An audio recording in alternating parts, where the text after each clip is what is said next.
luego de tomar en cuenta las nuevas evidencias. Entonces, creo yo que Mario Vargas Llosa está llamado para ser la persona, de repente, protagonista de ese cambio de acá al inicio de nuestro tercer centenario. ¿Y qué tenemos que criticarle al fujimorismo? Porque usted ha criticado el antifujimorismo, pero ¿qué tenemos que criticarle al fujimorismo con En primer relación a lugar, los su otros? incapacidad, la incapacidad del fujimorismo para reconocer los errores que ha cometido y llamarlos por lo que son.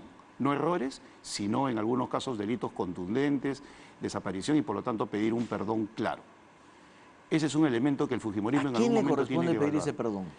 ¿A Alberto Fujimori? Bueno, creo yo ¿A al Keiko partido, Fujimori? creo que Alberto Fujimori debería ser la primera persona, en este caso específico. ¿Públicamente? Mira, yo no quisiera contribuir con un elemento adicional. Ahorita estoy contestando sobre la base de la pregunta que me acabas de hacer sin hacer una mayor reflexión, pero yo creo que si el fujimorismo entiende que tiene que pedir perdón por algunos excesos para generar una verdadera reconciliación, eso contribuiría mucho. ¿Solamente pedir perdón es suficiente? Es que el perdón es un elemento clave, el perdón es el que te lleva a la reconciliación, porque el perdón es un reconocimiento de falta. Y cuando uno está indicando que se equivocó en un sentido, eso viene acompañado del sentimiento de grandeza, ¿no? Inclusive es un sentimiento hasta católico. El perdón es fundamental y el arrepentimiento para que venga la reconciliación. Entonces, si no existen esos elementos ante determinados casos, no les estoy pidiendo que se den de latigazos delante de todo el mundo, sino elementos puntuales que han generado ese tipo de controversia, pues también ayudarían. El problema es que muchas veces ellos llaman a ellos excesos, errores o daños colaterales, y no es así. Ha habido 10 años en los cuales ha habido graves elementos que han generado un cambio total de lo que significó el país en términos políticos, judiciales, etcétera, etcétera. Entonces, que necesita de ellos hacer un análisis crudo, objetivo, contundente, un valor absoluto de lo que pasó, que obviamente también hubo cosas buenas. No podemos olvidar que el reordenamiento de la economía, por ejemplo, fue un factor fundamental y la derrota de Sendero Luminoso porque hubo decisión política. Es cierto que hubo el GEIN, pero también hubo decisión política. Entonces, y por otro lado, hubo estos excesos que es necesario analizar. ¿El fujimorismo de hoy es el mismo de ayer? No, indiscutiblemente no. ¿Cuál es mejor? Yo creo que inclusive ya deberían dejar de lado el ismo en relación al apellido. Yo creo que si el fujimorismo quiere hacer un esfuerzo de consolidarse institucionalmente, deberían hacer que alrededor de Fuerza Popular nazca el próximo ismo, ¿no?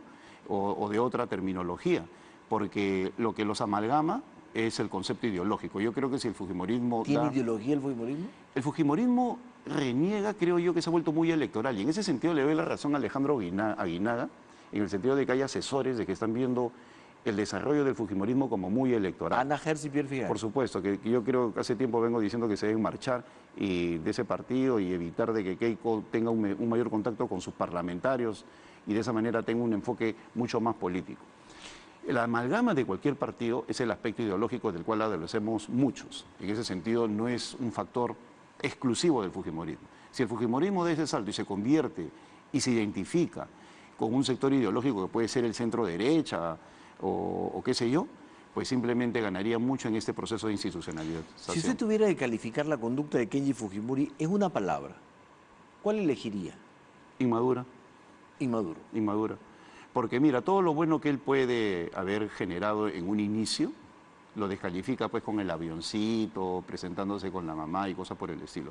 Yo entiendo su pesar, lo admiro como yo soy padre, y a él como hijo de que adora a su papá, y sé que ha hecho una lucha sincera, pero que tiene excesos en los últimos días, no.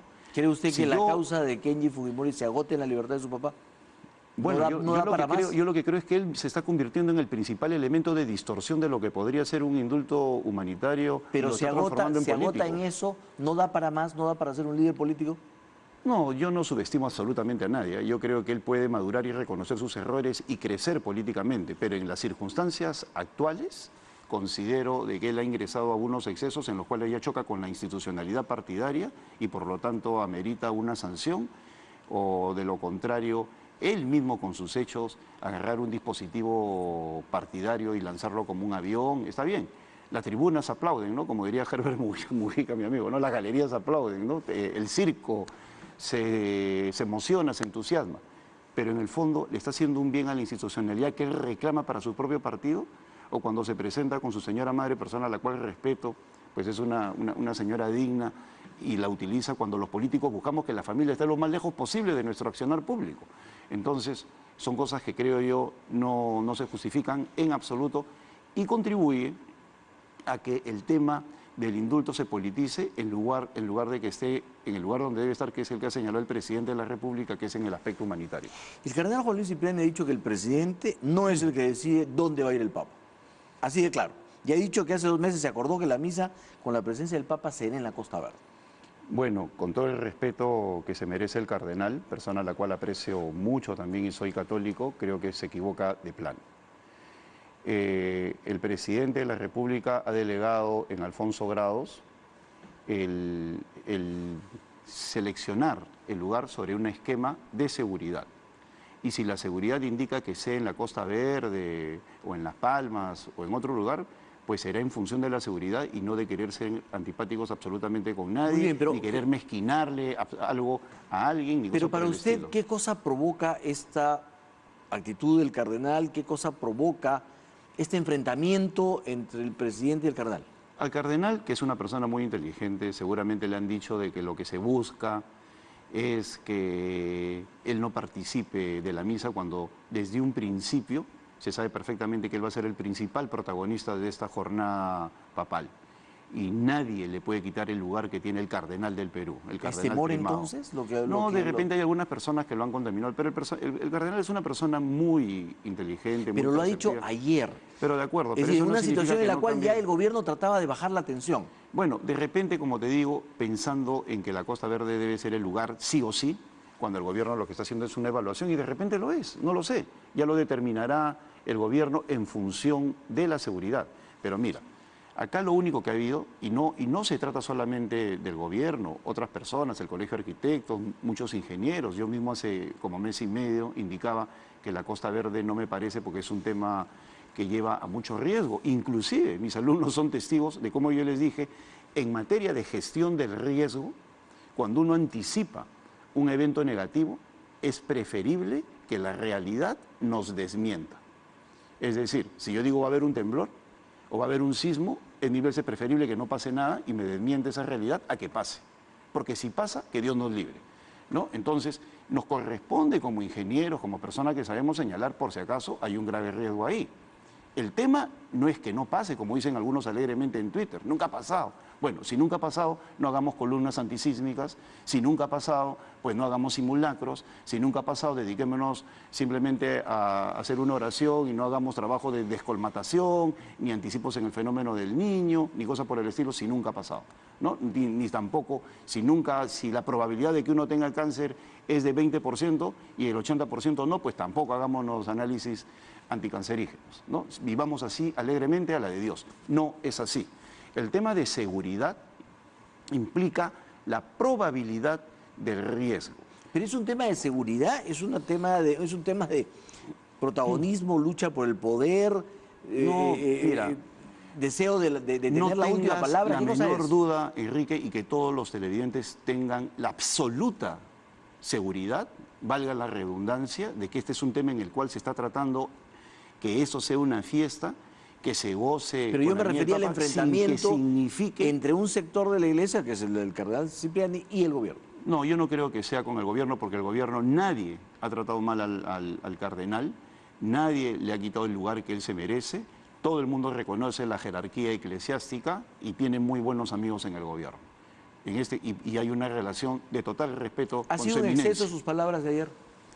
Yo creo que el cardenal, a través de la locución que tiene Sabatina, puede haber hablado con la firmeza que él siempre tiene, ¿no? Porque no es una cuestión excepcional, él siempre habla con absoluta claridad, pero para eso estamos también con absoluta claridad y cordialidad, decirle que hay un vocero en el gobierno que es Alfonso Grados, que mañana dirá el lugar, que hay la vocero constitucional, que es la premier Mercedes Arauz o el propio presidente. El presidente ha dicho que mañana lo podría dar, puede ser un día después, qué sé yo, pero la decisión que se tome no es con el ánimo en absoluto de querer dejar mal a alguien. Tiene que ver única y exclusivamente con evaluaciones de seguridad. Tenemos casi 2 semanas dándole vueltas a este tema. Como También se ha puesto sobre la mesa otro tema, el de la bicameralidad. Y el tema lo ha puesto Kenji Fujimori en la mesa. Lo ha vuelto a poner, digamos. Lo ha vuelto a poner, claro. Pone la agenda Kenji Fujimori con sus movimientos, con sus actitudes y con estos temas. Bueno, en este caso la ha puesto, es una cuestión evidente, pero la pone no por el tema de la bicameralidad, sino porque es una provocación a la bancada que se niega, pero en un sentido u otro la coloca. Cuando uno coloca un tema, puede ser coordinado, concomitante con el tema, como puede ser una extensión o un aspecto que acompaña indirectamente, tiene un efecto indirecto de carambola. Y pone la agenda Kenji porque no hay nadie más que ponga la agenda en este país. El gobierno no la pone, el Congreso no la pone, que la pone Kenji con este tema y pone a todos a opinar sobre este asunto. Bueno, como te señalé hace un instante, ¿no? Yo creo de que el tema viene de hace tiempo, él la coloca de manera indirecta, pero no la sostiene.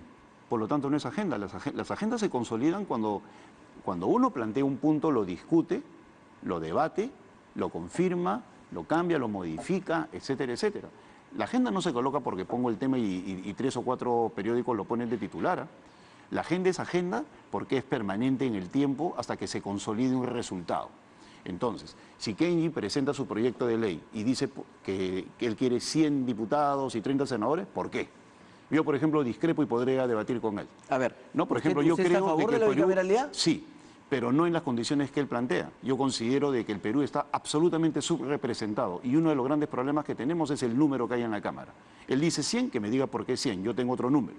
Él dice 30 senadores, bueno, yo podría plantear otro número, como que lo tengo. Igualmente, tengo discrepancias en cuanto a la duración del periodo senatorial, la coincidencia con el periodo de elecciones, las funciones que debe tener la Cámara y cosas por el estilo. Eso es colocar la agenda cuando viene acompañada de todos los fundamentos que acompañan el propósito, el objetivo. Y lo felicitaría si es que la llega a colocar. Pero igual hay otros proyectos de ley que ameritan una discusión.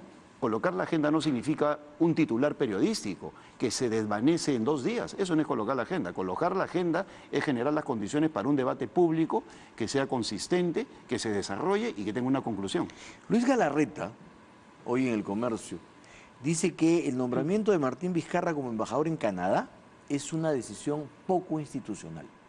No sé por qué. No, yo lo he leído con mucha atención, pues es el presidente del Congreso y obviamente sus palabras son importantes, pero yo no sé por qué es poco institucional. En ningún momento ser embajador degrada la condición de primer vicepresidente. Bueno, porque claro, a uno se lo llevan en una plancha presidencial para estar cerca del presidente, bueno, para suplir al presidente, para acompañar y ayudar al presidente, y no para, según él, irse de embajador. Bueno, Víctor Andrés García Belaúnde, que para todos los efectos es el historiador del Congreso, persona a la cual aprecio, nos ha recordado lo que ha pasado ya con Ulloa y con Fernando Scholl, López Aldana con Fernando Belaúnde. Eran otras épocas. No, pero vamos al hecho de que existen. Y Martín Vizcarra se le vendió siempre como el hombre que era el enlace con las regiones.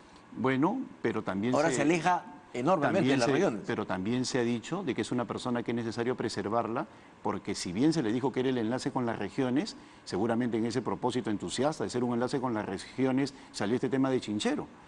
Y Chinchero demostró que la figura del vicepresidente lamentablemente se contaminó con la coyuntura y es necesario preservarla casualmente para salvaguardar el orden institucional. En esa línea entonces los vicepresidentes no deberían ser nombrados ministros. No, en absoluto, no he dicho eso, estamos hablando de un cargo de embajador. Pero para preservarlo hay que tratar de mantenerlo al margen. Pero estamos hablando de la circunstancia específica de Martín Vizcarra, que en este caso se generó este problema. En el caso de Chinchero, entonces es el primer vicepresidente, está en la línea de sucesión directa y el presidente de la República quiere tenerlo en Canadá para dejarlo de lado y eso no quita de que Mercedes Arauz pueda ser, al ser congresista, pueda a su vez ser premier, pues ella no tiene ningún tipo de estos problemas. ¿Qué implicancias políticas tiene la decisión de la Fiscalía de investigar a Keiko Fujimori y a su esposo como parte de una organización criminal dedicada al lavado de activos? No me gusta el tema de la organización criminal, ¿no? Yo creo ¿no le gusta la decisión de la Fiscalía? No, la decisión de la Fiscalía de investigar sí. Yo creo de que en ese sentido es una oportunidad para Keiko Fujimori y su esposo de aclarar absolutamente todo. Pero no bajo la ley de... Y después lo que sucede es que Mira, cuando se pone esta connotación de organización criminal, ya lo bueno que puede haber en materia de una investigación para la percepción de la opinión pública ya se distorsiona por completo. Entonces, el fiscal tiene su derecho a investigar y bienvenida a la investigación. Creo que hubo una sobrereacción inicial de parte del fujimorismo, tratando de descalificar a los fiscales, en algunos casos se llegó a una adjetivización innecesaria, pero luego de ello ya vinieron los momentos de calma y Keiko Fujimori ha dicho que se va a prestar a las investigaciones sin ningún tipo de problema. Esa es la actitud que se requiere de un político. En esos momentos hay que entender que tanto la Fiscalía como el Poder Judicial están recibiendo también una serie de presiones. La abajato es un factor que condiciona el comportamiento de muchos jueces y es algo que es comprensible. En todo caso, también comprendo la molestia porque que a uno le digan de que es parte de una organización criminal, etcétera, etcétera, pues genera indiscutiblemente una reacción inicial. ¿Y qué implicancias políticas va a tener eso en la figura de Keiko Fujimori? Yo creo que es una oportunidad para que ella, a 4 años de las elecciones, se libere de un tema y la deje en mejor pie para el 2021, si ella lo sabe manejar. Cualquier cosa que pueda suceder después, el daño que se le hizo a Keiko Fujimori, por si acaso en términos electorales, sucedió los 3 meses antes de las elecciones. Mientras otros candidatos que han sufrido también acusaciones y cosas por el estilo, se van liberando de ellos en el camino, en el largo camino al 2021, yo creo que esta es una oportunidad para que Keiko aproveche en deslindarla, o de lo contrario aclararla, o de lo contrario enfrentarla. ¿Su molestia es injustificada entonces? La reacción inicial creo que es comprensible por la categoría que les colocan, ¿no? Organización delictiva. Creo que a cualquiera lo indigna o lo conmueve. Pero en todo caso, posteriormente, cuando señala de que sí se presta cualquier tipo de investigación, me parece lo adecuado, ¿no? Finalmente, ya que usted habla del 2021, la gobernadora de Arequipa prácticamente se lanzó de candidata a la presidencia, ha dicho que quiere ser presidenta del Perú. ¿Es oportuno? ¿Es muy temprano? ¿Es una buena decisión el lanzarse de esa manera? Mira, yo felicito a toda persona que tiene deseos de postular a la presidencia de la República, porque significa que hay, en primer lugar, una profesionalización de la política y un deseo de servir al país. Y Yamil Osorio, para ser exacto en el sentido de su declaración, ha dicho que más que candidatear, se va a preparar para la presidencia de la República. Pero para ser candidata al presidencia. Y me parece fantástico. Me parece fantástico que una persona que está... Mira, yo tengo muy buenas referencias, yo tengo muchos vínculos con el mundo académico en Arequipa, que está incorporando términos de innovación, de ciudades inteligentes, de startups, de gobierno electrónico y cosas por el estilo, pues es una persona que merece crecer políticamente en el Perú, pues esos son los grandes temas que necesitamos. Y si ella dice que quiere capacitarse, pues bienvenida al mundo de los candidatos. Yo creo que las otras personas se deberían preocupar porque si ella se prepara e incorpora estos temas al debate nacional, eleva el debate público y nos beneficiamos como país. Bueno, vamos a ver qué es lo que ocurre. Todavía falta muchísimo tiempo, pero ya vemos que se están lanzando. Y en esa línea, ¿Peruanos por el Cambio debería participar de las elecciones regionales y municipales? Bueno, es una decisión que va a tomar el partido en una próxima asamblea. Yo lo sé, pero ¿cuál es su opinión como observador político? Bueno, ¿Qué aconsejaría usted? ¿Que sí participen? Yo creo que la prioridad debería estar en alianzas regionales. Que el partido se introduzca en otros logos y sobre todo que tomen en cuenta que si van con el mismo nombre, Peruanos por el Cambio, el resultado afectará directo o indirectamente al presidente y al partido. Entonces, ese elemento tienen que tomarlo en cuenta en su proceso de decisión. ¿Usted aconsejaría entonces, en lo personal, creo ¿usted aconsejaría entonces que no usen el logo de Peruanos por el Cambio? Que no usen, en primer lugar, y en segundo lugar, ir en alianzas regionales más que de manera individual. ¿Y la Alcaldía de Lima?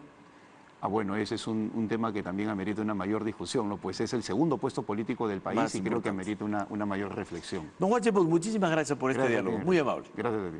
Vamos a una pausa, regresamos para hablar con el doctor Javier Villestein. Reaparece en una entrevista. Volvemos.